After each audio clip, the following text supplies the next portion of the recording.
floors dedicated to the dwelling of the priest.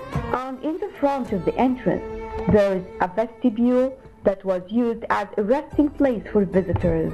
Inside, the southern aisle is separated from the nave by 8 marble columns, linked from above with a wooden architrave, which is supported on arches. And the northern aisle is also separated from the nave by 8 marble columns, but there is no architrave. And nearly in the middle of the southern aisle there is a door which leads to a small church with a sanctuary. Inside this small church there is a baptistery, which is a deep basin of reddish granite, which probably dates back to the 5th century. It is decorated for the sign of water in hieroglyphics. Above it there is a wooden dome supported by 4 marble columns and decorated with religious scenes, such as Jesus on his throne, surrounded by the 4 evangelist saints, the disciples and angels. This church, the Hanging Church, is one of the most important places to visit in Cairo. Many people like to visit this church, not only Christians, but even Muslims as well, because this church means a lot to all Muslims, because this church means a lot to all Egyptians, and even tourists who come to visit Egypt.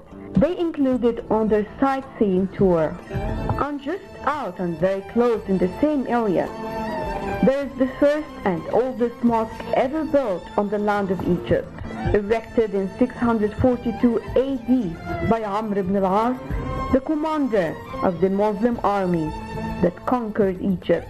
This mosque has many names, like Crown of the Mosques, the Ancient Mosque, and the Mosque of Banner Holders. It is said to have been built on the site of Amr ibn al-As tent at Fustat.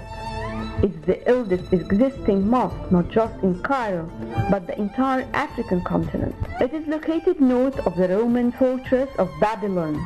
It is actually on the edge of Fustat, a temporary city founded by Amr ibn al-As, and it was an Islamic learning center long before Al-Azhar Mosque. This mosque has its own unique atmosphere. Originally, it was built on an area of 1,500 square cubits, overlooking the Nile. The initial structure was very simple, with walls bare of any plaster or decorations, but at that time it was built without mihrab, minaret, or even ground cover. It had 2 doors on the north and 2 others facing Amr ibn al-As' house. While this mosque remained unchanged until 672 AD, when Musallama al-Ansari, Egypt's ruler, on behalf of Caliph Muawiyah ibn Abi Sufyan, undertook expansion and renovation works for the mosque. So walls and ceilings were decorated, and 4 compartments for the muezzins, or the callers for prayers, were added at the corners, together with a minaret, while the mosque ground was covered with the straw mats.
went through many renovations.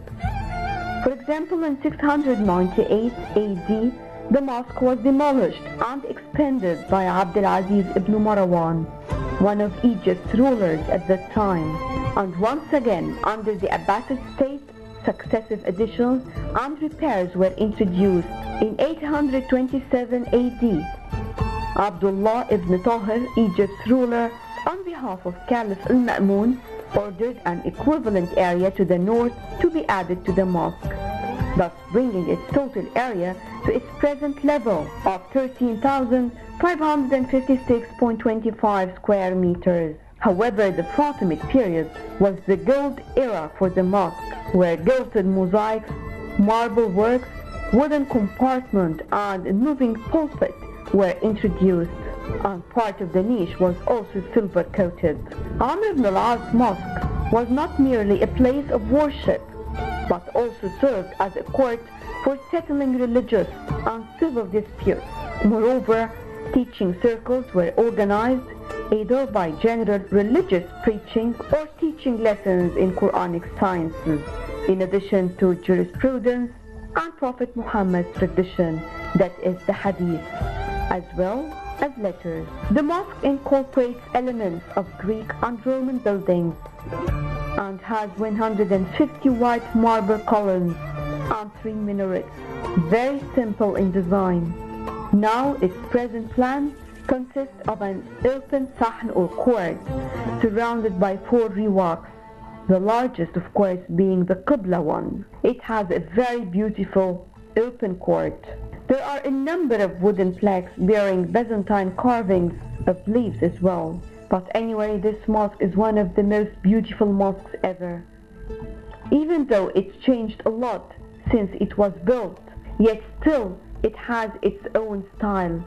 It is unique, and simply we have to remember that this is the first mosque ever built not only in Egypt but in African continent as well. In the same area, one can enjoy also visiting the market of Al-Fustat, which is a beautiful place to visit.